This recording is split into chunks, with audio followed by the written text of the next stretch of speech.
Hello, I'm John Torrance. I have lived with bronchiectasis for 17 years. My journey began when I was 50 years old. I was active, healthy, and busy with work when I developed a cough that simply would not go away. I assumed it was something temporary, a cold, allergy, maybe an environmental exposure. I changed my diet, looked for triggers, and tried to solve the problem myself, but nothing worked. Repeated trips to the doctors yielded multiple diagnoses of pneumonia. I asked the doctors to look deeper. An X-ray showed a lung nodule, and suddenly there was concern that it could be cancer.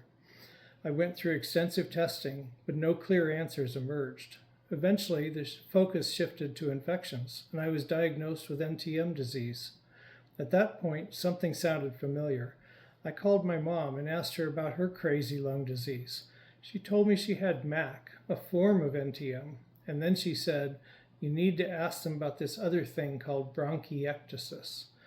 My mother, not my doctor, was the first person to tell me about bronchiectasis.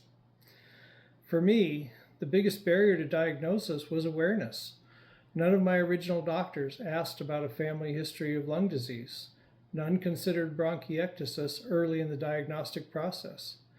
And repeated diagnoses of pneumonia reinforced the belief that the answer had already been found. My hope is that we shorten this journey to diagnosis. If a patient has a chronic cough, additional symptoms consistent with bronchiectasis or NTM, and has not improved after standard treatment, we should consider moving more quickly to a chest CT scan. For too many patients, this process takes years. I believe it should take closer to 12 weeks. While CT scans cost money, years of delayed diagnosis cost far more in health, productivity, and quality of life. The second major barrier we face is isolation. Most of us had never heard of bronchiectasis before being diagnosed. We certainly had never met another person living with it. A new diagnosis can feel lonely and frightening.